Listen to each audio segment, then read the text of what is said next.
Hi everybody, before we get started on this video, I just want to quickly draw your attention to this. One of my old friends, John Goodgame, there he is on the screen, he's never looked better, is raising money for Mind UK, who are a superb UK-based charity helping people with mental health problems.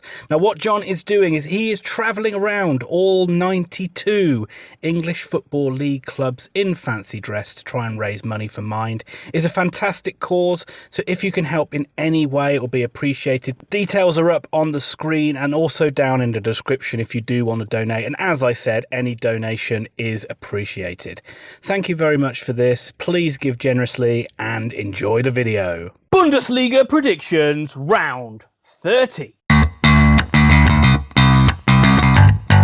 Welcome back to Very Biased Opinions. We are here with round 30 of the Bundesliga. We are loving it. It has been so good. Very quickly, if there's a specific match you'd like to watch, check below for timestamps. Also, please check below for the link to GrandStandBettors. They are our tipster website that we work with. They are fantastic. Click, win yourself some money. Before we start, I'm going to do this quickly. We just got to go through everyone that commented on the last video. Thank you, Chris Smith. You're always there for us. Alexander Allen, really appreciate the sarcasm.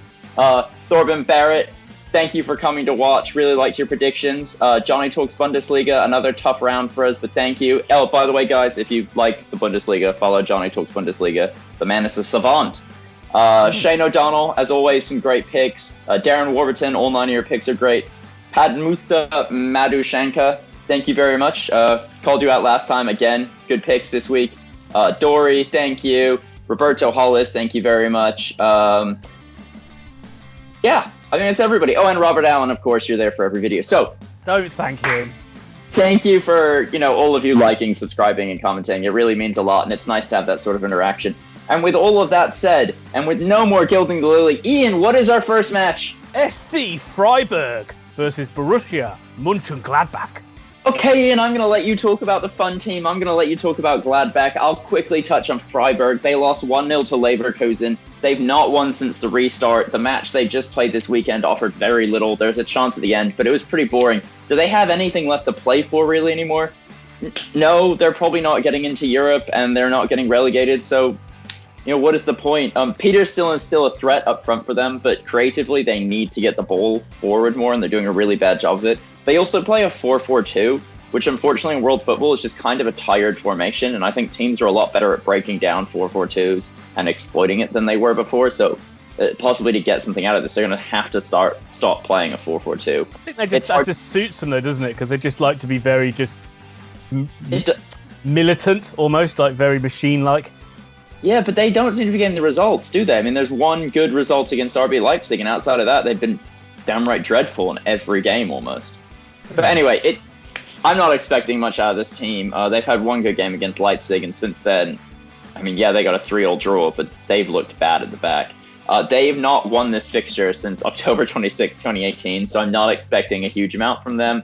Gladbach won the corresponding fixture in December 4-2. I've got Gladbach winning 3-1. More Friday night frolics from Freiburg this week, Tom. It was a painstaking game against Leverkusen. It was like... it was played at a snail's pace, and I'm not sure if that's to do with like the midweek games and a lot of fixture pile-up, but it really, really was slow, and I'm expecting this one to be quite a tight match as well. They don't seem to make it pretty to watch, unlike Gladbach, who are coming off the back of a fantastic 4-1 victory over Union Berlin. They played some amazing football at times. Union Berlin like to press them high, but that almost just seemed to make it easier for Gladbach to sort of pass around them and get in behind them. And most of the goals they scored were really good team goals. They were helped out with some poor defending. Yep, Florian Neuhaus, he scored a goal. I know he was saying on commentary before, or he's been interviewed in the week, and he said he wants to add more goals to his game. So it was very timely. Maybe he should have said that a few weeks ago, and he might have scored some goals earlier. But other than that, the two strikers, Player and Thuram, are in fantastic form. They play so well together. Just two powerful forwards that have got plenty of run in. And and I say they scored really good goals. They needed it because they'd had two bad results coming off the back of that. So they needed to get back into the Champions League places. They've gone up to third. I know we're filming this before Leipzig have played, but they're actually sitting in third place at the moment. They haven't lost in their last 5 away games, so it's all looking like it's going to be a Gladbach win. They have this annoying tendency to kind of play well, play badly, and switch off in games and concede goals. Yeah. So I'm going to go for a 2-1 Mönchengladbach win? Because it's Eintracht Frankfurt hosting FSV Mainz 0-5. So a big game down the bottom of the table. Frankfurt may have already kind of got themselves clear by this time. It depends how they get on against Bremen midweek. But Mainz, oh my God, a team that is struggling. There is no more of a side than Mainz who are sleepwalking their way into a relegation zone. The biggest thing, they're not losing. I mean, they picked up some draws since the comeback. They haven't recorded a win. And the biggest thing is they just cannot score goals. They don't look a bad side going forward at all. They look a bit ropey at the back, but it's just killing them. The fact they just cannot seem to have any end product to their pretty good build-up play. I mean, if it's not going to be something that Robin Quaison does, I don't know where they're going to find a goal from. He nearly got them back into the game at the weekend. He hit the post late on. But other than that, it just didn't look like they could have played till bloody Christmas and not scored a goal, to be honest with you. And they are going to be hoping they can just maybe sneak a win, sneak a draw someone. This is a big one for them. This will be an opportunity to get a win against the side that's down the bottom near there. I don't know, it's difficult. It's really, really tough to see Mainz winning this game, and I am going to have to back Frankfurt because they're in pretty good form. Even though there's this weird stat that sides are pretty poor at home now since they've come back from the break. It's like there's been most of the wins have been away wins. I still think Frankfurt will get the job done here. I think they'll win it. I think it'll be a 2-0 Frankfurt win. So this is quite literally the worst defense in the country at Mainz, coming up against a Frankfurt team that have finally found form. They beat Wolfsburg, a team in 6th with heavy European aspirations, 2-1. Andre Silva penalty gave Frankfurt the lead before Wolfsburg managed to tie it. But cometh the hour, cometh the man. And Daichi Kamada watches on. That's 2 goals in 2 games from my boy. You heard it here first. I've been banging on about it for literally 3 weeks now. Is there a better player on earth right now? No, there isn't, because no one else is allowed to play football. Really good goal at the end to win it for them. Their goalkeeper, Trapp, was in fine form, made 3 really important stops in the first half. The winner was honestly the goal of the game. Kostic, we keep talking about how we need him to contribute, puts a great cross in, brilliantly won, headed across goal by Dost. Kamada comes in, 15-yard sprint, coolly finishes it. That was the most impressive thing when you see the move. Sorry, but the effort he made to get on the end of it. And that's what the coach and the interviews I've read have always talked about. It's like he's always worked really hard, and then all of a sudden he's kind of gotten a little bit quicker and he's got more goal scoring, and it's helping his game out. They've now created a 5-point deficit, 5-point difference between themselves and the 16th place Dusseldorf for the playoff spot. They picked up 4 straight points off just some really horrendous form.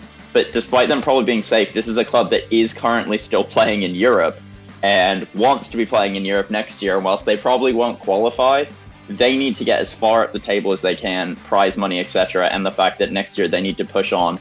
I've got them winning this. They do ship goals, and I don't know why, but I think they're going to concede here. And I know I went 3-1 with Borussia Mönchengladbach versus Freiburg, but I've got Frankfurt to win this one 3-1 as well. SC Augsburg versus FC Koln. Die Geissboker, or the Billy Goats today. As you were kind enough to tell us, their mascot now has a TV where he can watch the games from, because before he wasn't allowed to be in the stadium. We are recording our predictions before their match, and to anyone who seems to get annoyed by that or wonder why we're doing that, it's honestly time constraints. Sometimes we're just not going to have time to start recording this Wednesday evening and have it out with any sort of prior preparation. Cologne have come out after the break deciding to entertain in every match they play, but that doesn't mean that they're swashbuckling, that they're winning game. But every match they played has yielded a minimum of 3 goals, and they're always fun to watch. Uta has now won 2 penalties and missed 2 penalties. Form says they'll do it again. The last match, we actually watched them play. They lost 3-1 to Hoffenheim. It's not great scenes from them, but I just get this weird feeling they're going to beat this Augsburg side, who are sliding down the table a little bit. I've got Cologne to win this 2-1. Very impressed, Thomas, with your Hannes the Goat update. I was pleased that you managed to get that in there. Augsburg are another side, pretty much like Mainz, that are struggling to score goals, but unlike Mainz, they do have a few more points that I think they'll just about be okay. They probably only need to get 1 more win, and they should be just about fine. That win over Schalke they had a few weeks ago has really, really helped them out. Boy, I'm sure everyone would love to play Schalke right now. Oh, yes. But yes, I mean, they had a tough game. I mean, they lost 2-0 to Hertha Berlin. Hertha Berlin are in red-hot form, so it's not really a huge shock. But it is a bit of a chore for them to stick the ball in the back of the net. Niederlechner's on a long, barren run now, which has continued in that game. So he'll be desperate to get a goal. They will want to get something out of this game just to kind of keep that distance away from the drop zone. But I don't think they're going to win it. I think this one's going to actually be a draw. I think it's going to be 1-1. It's Borussia Dortmund hosting Hertha Berlin. I'm really looking forward to this one. This is two sides in really good form and two very good attacking sides. Hertha Berlin, I know you're going to talk about them more, but they haven't lost yet since the lockdown, and Dortmund's only loss came in that narrow defeat in the Klassiker, a game which they were right in it. They really could have got something out of it. Just quickly on that, because we haven't talked about it, do you have any thoughts on the Klassiker? Did you think it was a good game, or...? I think it's just further proof of how far ahead Bayern are of like anyone close to them. I was let down by Dortmund. I wanted more from them. I didn't think they risked it, and I'll let you talk about them. I know you've got some stuff to say, but I am baffled as to why Jadon Sancho hasn't been starting games this Dortmund team. He's clearly the best player. He comes in statistically as the best player they have.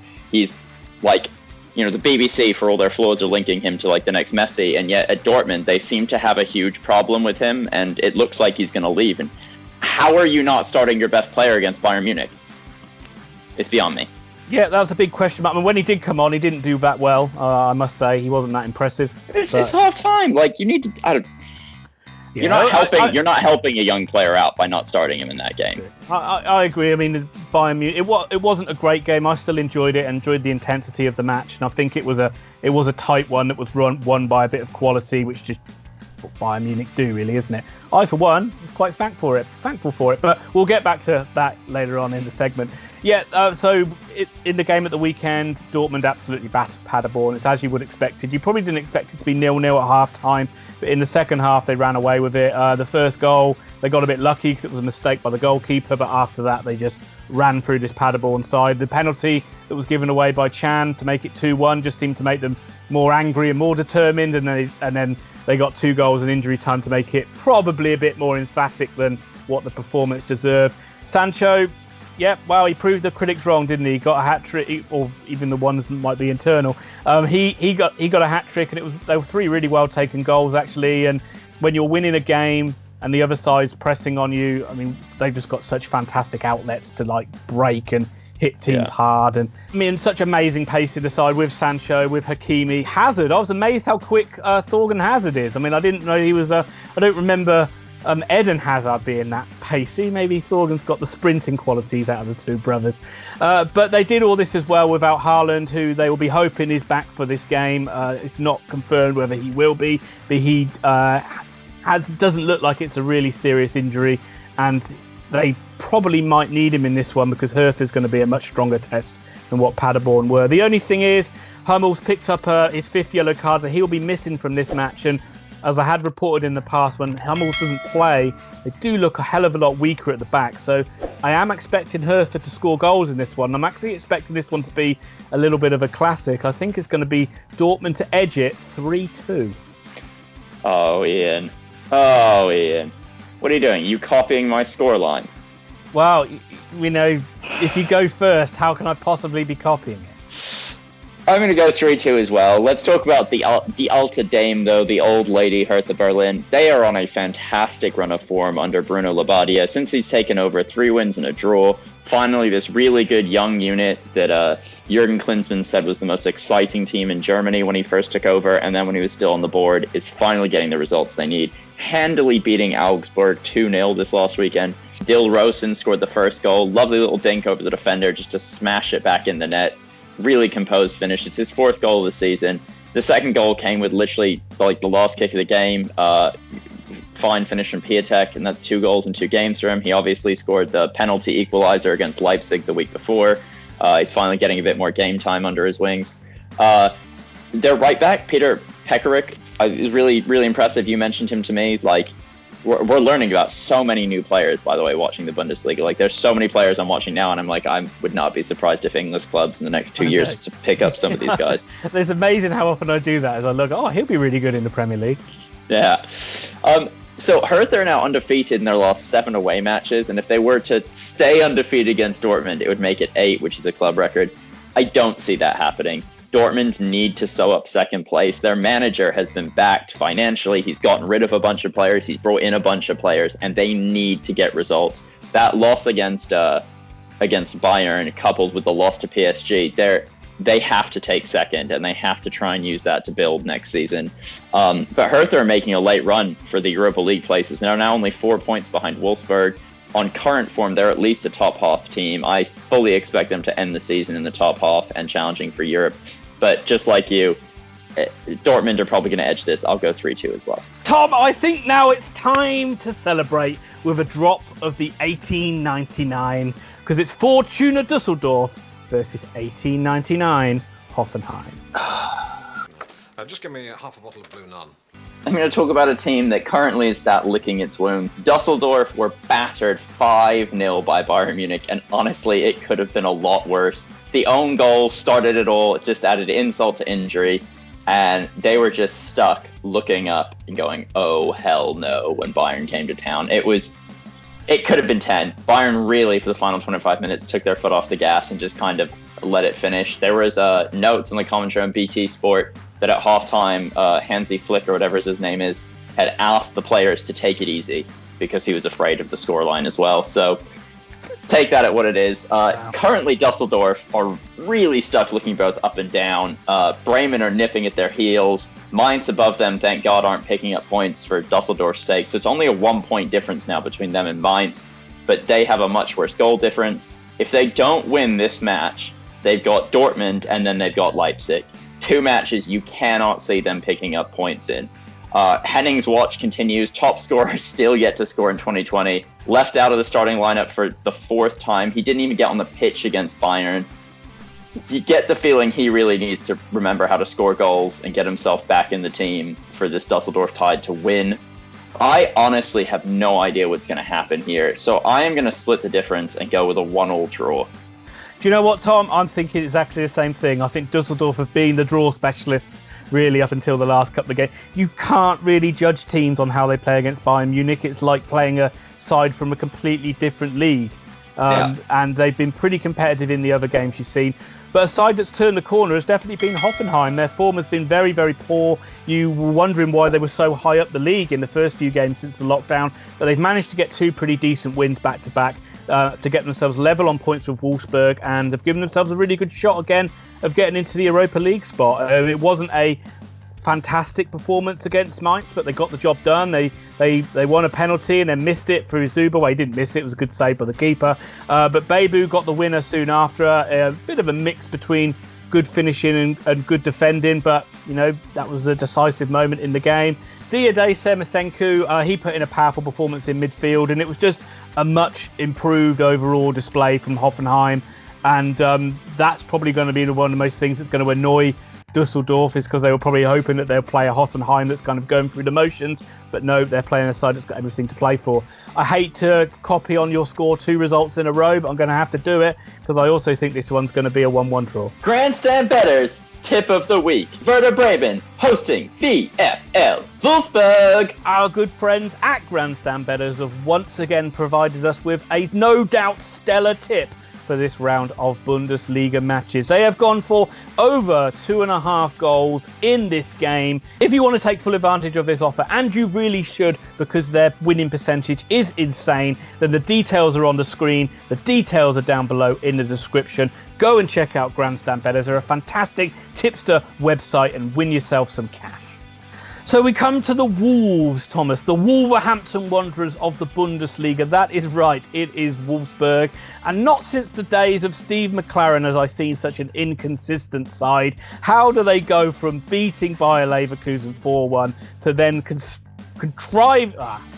to finding a way to get defeated 2-1 to Frankfurt? It was an awful result and a terrible performance, especially defensively. So sloppy. The goals they gave away, a really slack penalty, and then just how open they were to concede the second goal. And regardless of how good we talked about that winning goal being from Frankfurt's point of view, it was a poor one for Wolfsburg to give away. They are in 6th place. They probably are the best of the rest, if you like, in the Bundesliga, although I would say Hertha Berlin has certainly challenged them for that spot from what I've seen since the lockdown. You have to sort of think maybe this is one of the ones they're going to win. They'll be looking to the likes of Maximilian Arnold. Some of his set pieces are exceptional. I would even say they're Beckham-esque, Thomas, some of his set pieces. Kevin Mbabu has also been exceptional on the sort of right back. So they're basically wingers these days, aren't they? But he's got a lot of energy and good defensively and going forward. Renato Steffen is always a threat for them, but they need Weghorst to get back in the goals. He hasn't scored yet since the lockdown. I think he was coming off the back of an injury, so maybe not 100% fit, but they need his goals if they're going to hang on to this Europa League place. Werder are in good form, but I'm going to foolishly back Wolfsburg again. I don't know why. I'm going to back them to win 2-1. Maximilian Arnold, out of all the players we're learning about, he has been one of the most impressive to me. I remember watching the Leverkusen match and his ability to tackle and dominate the midfield and then ping like 60-yard balls. He looks really technically gifted and he looks hungry. And Wolfsburg need that. They need players like that can kind of grab the game by the scruff of the neck. But let's talk about Werder. 3 games without defeat now, a huge 1-0 victory against Schalke. Obviously, this is being filmed before their midweek match. If you want to hear a lot more about Werder's previous games and that one, please check up high. That's what you're doing, yeah? Please check in the corner. We'll tag it in there. Bittencourt is on fantastic form right now. He's the player to watch here. Kevin Vogt, Nicholas Musiander were really good in the previous matches. I've actually gone back as far as 2005 and found that these two teams have both scored 56 goals and conceded 56 goals, which is a great bit of symmetry, and I was happy to find it. Werder Bremen have actually failed to score in 6 of their last 7 home matches, and they haven't won at home in 11 games. But they've kept a clean sheet in their last 3 games, and it gives you hope that they can hold on and do the same as what they did earlier in the season and beat Wolfsburg 3-2. But that's not what's going to happen. They're going to lose 2-0. Oh, you're teasing us. Mm-hmm. They're not going to win that. RB Leipzig versus SC Panderborn 0-7. Righty, and I'm not going to spend too much time here talking about Paderborn. They have the 2nd worst defense in the country. They conceded 61 goals this season, scored 32. So they concede 2 goals for every 1 that they score. They lost the corresponding fixture to Leipzig in November 3-2. They were battered 6-1 by Dortmund, and they should have actually done better. It was 0-0 at the half, but obviously Dortmund are a class unit. Their only goal in that was a penalty. There is not going to be a great escape for them this season, but it actually seems to be fueling them. They've not played terribly in the matches we've watched. They seem free, like a Premiership side that knows it's down. They're just like, well, we're professional footballers and we'll go out and we'll enjoy it. But they failed to win in their last 10 matches. They haven't scored in their last 3, and they're coming up against a Leipzig side that is just, as much as they're drawing every fixture, predicting draws for them just seems stupid. They will go on a winning run. I think they're going to beat Koln tonight. We're recording this on Monday. And I think they're going to beat Paderborn on Saturday or Sunday or whenever they're playing. I'm going to have a 4-0 victory for Leipzig in this. They're down, aren't they, Paderborn? Definitely. Yeah. I can't see it. They needed to get a win since the lockdown. They haven't managed to do it. But Leipzig, they're also a side that struggles to win games, and they're very much you don't know what you're going to get from RB Leipzig. We've seen good and bad performances from them. They seem to be very much a side that, when everything's going their way and they're free flowing and they get the first goal in the game, they seem to be electric and they tear sides apart. When things are a little bit of a struggle and they have to fight back in the game, that's when they seem to just not be able to turn draws into wins. Like there's been like that Hertha Berlin game, that Freiburg game.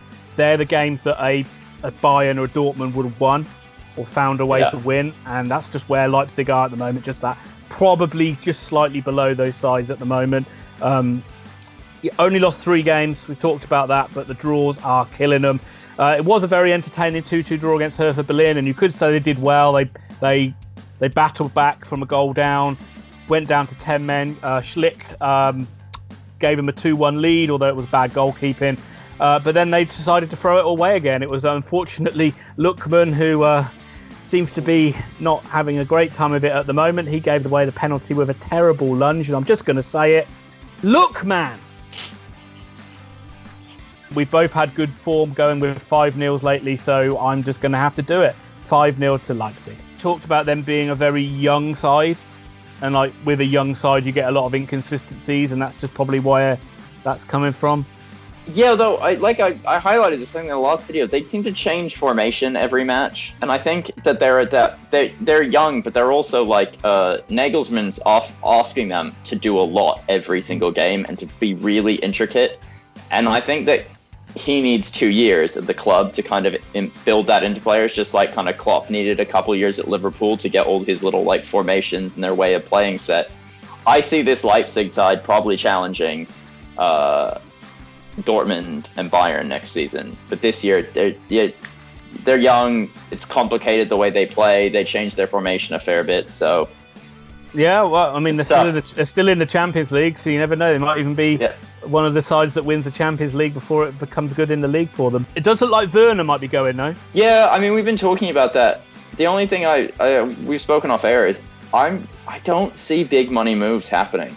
I just think transfers this summer are going to be a lot more difficult than people are kind of acknowledging right now. Like the gossip pages are still in full swing talking about £100 million moves. But when you see Man United's loss column going up by 140 million in a 6-week segment, and this is a club that can afford losses as a football club, you start to think no one's going to really want to lose another 150 million to buy a player right now. It's just not worth it. Well, before we move on, I'm just going to say all I've heard is he did an interview really praising Steve Bruce. So don't be shocked to see him in a Newcastle shirt. And now, Ian, it's time for possibly two of the worst teams to ever play football, because it's FC Union Berlin, their name is way too long, versus FC Schalke 04. 04 meaning they are the fourth iteration of a terrible football team. Tom, I'm going to talk about Union Berlin. I'm going to come out and say I think they're the worst side in the Bundesliga. They're absolutely terrible. They're so basic. They don't look like scoring other than set pieces. And to be fair to them, they are very, very well drilled from corners and free kicks and long throw-ins. But their general play outside of it is terrible to watch. So poor against Mönchengladbach. And I was so sick of like the commentary team really bigging them up for every time they just do like the basics. Like if they put two passes together, or if they press, or if they have a good set piece. It was like they were really overdoing the threat. They've been piss poor since the lockdowns come back, and I wouldn't even be shocked if they end up in the relegation zone, because I just cannot see them winning a game. The only good thing in their favour is they probably only do need one win and a draw to stay up. They've got Schalke, who look terrible, and you're going to talk about them even more. Anderson, to be fair to him, has scored 12 goals, scored 7-headed goals, and he does look a threat for them. The goalie's usually good, Gikovitz. He had a poor game at the weekend, which is very, very unlike him. They just kind of need to be solid in a couple of games and eke it out, and they'll probably be okay. But my God, I swear to God that this side would struggle in the Championship. I am going to do the impossible, and I am going to back Schalke to win this game to my detriment, and that's putting the nail in the coffin for me in predictions this week. I'm going Union Berlin 0, Schalke 1. Oh, God. Right, so the Royal Blues have been absolute garbage. They lost again this week. It's their fourth straight loss. They haven't even gotten a draw, I don't think, since play resumed after the stoppage. Bremen managed to score and win 1-0, kept Schalke from scoring. They started the match poorly, improved in the second half, but there was no way they couldn't improve in the second half. They're awful. This is 11 matches now since they've won a match of football. David Wagner's in serious trouble. I'm not criticizing his management. I'm not even saying this is his fault, but something is going wrong at Schalke. They are falling apart. They failed to score in 6 of their last 8 matches. They've lost 6 of their last 7. They brought back Alexander Nubel in goal. He's been frozen out because he's going to Bayern next year. This club is a shit show to watch. Like, they're painful. This is my Arsenal. This is my raging dumpster fire hurtling down the street. And this is where Union pick up their first win of the season. This is where a set piece wins it for them, because Schalke can't score for love nor money. Their good players have all gone missing. And Union Berlin can at least head the ball at a goal, of which Schalke have no interest in defending. I'm going to go with a 1-0 Berlin victory. It doesn't help with like David Wagner, where he seems like he just spins a roulette wheel round to where it stops at. That's what formation he's going to play. Thomas, we don't normally do this for the Bundesliga, and I know Man United and Oxford United are not involved, but this is a big one. This is the main event. Bayern 04 Leverkusen hosting Bayern Munich. So a very big game, and it's one of those games that could this be the side that takes points off Bayern Munich? No. It should be a good, entertaining game, though. Bayern Munich, they're just business as usual, aren't they? They won the Klassiker. You felt like they were always in control of that game. We talked about it earlier, but it was a very, very good goal by Kimmich to settle it. And then they got a very, very routine 5-0 win over Dusseldorf at the weekend, and it felt very much like, how many do they want to score? Okay, we'll settle at 5, which was awesome for me, because that 1-0 win against Dortmund and that 5-0 win has brought me to the brink of coming back in predictions. If the score goes my way tonight, I should only be 2 behind you, which is huge for me. The usual suspects were all really good, weren't they? I mean, Lewandowski's a goal machine, 29 goals for the season now. That's equalled like his record, I think, from the past in the Bundesliga. Müller was exceptional. Davies continues to impress. I think there's conflict of whether it's Davies or Davis. I'm going to go with Davis. There we go. I've changed my mind this week. But he continues to look exceptional. Pavard's really come into a good bit of form. He was like taking pot shots like we saw in the World Cup 2018. Some wonderful strikes from him. Pinged it. That like side foot slice is incredible. Sorry. No, don't worry. Gnabry and Müller, and then obviously at the back, they don't look great at the back, I must say. They do look like they can concede goals. They do look like if a side got at them, that they could cause them problems. Have you actually been impressed by any German teams defending, though? Like, I've noticed since the break, everyone seems susceptible to just turning off. I don't know if there's no fans, it's hard to concentrate, but like even Bayern, who shipped 2 goals like a week or 2 ago, Dortmund do it sometimes. Like, it's like literally they've scored a couple and like. Oh no, I agree. But even by Bayern Munich standards, they're on an insane run. Hansi Flick, he's on an insane run for a manager there as well, which is really saying something, because they must have some insane winning records. It's going to be a Bayern Munich win. I would like it not to be, just to make the league a little bit more exciting, but they're going to come good, and I think they're going to win. I think Leverkusen will score, but Bayern will win 3-1. Yeah, Ian, there's a couple things I really like about Bayern before I talk about Leverkusen. Davis, however we're calling him, Thomas Müller calls him the Roadrunner and then goes, meet, because he's so freaking quick. Munich have now won 8 straight. Because he's an annoying prick? Yes, literally. And he keeps dropping anvils on people's heads. I meant Müller, not David. Munich have won 8 straight, and in all 8 straight of those, they've won both halves of football. They've won their last 5 away matches. In 5 of the last 6 matches, they've kept a clean sheet. This club is ridiculous. But let's talk about my boys, the Werkstaff, the 11 of the company. Leverkusen it's made it really fun to follow football, because Leverkusen and Kai Havertz in particular are just a team that I've really enjoyed watching play. They got a narrow 1-0 victory over Freiburg in possibly one of the most boring matches ever. But they had that little bit of skill. Leon Bailey beats a couple men, plays it into Havertz, and you just know what Havertz is going to do right now. Every time he touches the ball, it goes in. He's up to 11 goals in the season. Coming into freaking 2020, he had like 5 goals. And he's got like 8 assists as well. It's ridiculous. Sven Bender at the back has been absolutely awesome. They've only really wavered once since the restart against Wolfsburg, which was a 4-1 loss, but they looked gassed. They look like they had a bit more energy this week. You feel like against Munich, they're going to have everything going for them.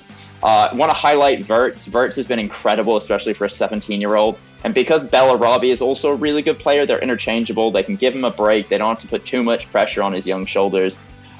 Interestingly, this is I think like the 2nd and the 5th best possession teams in the world are coming up against each other right now.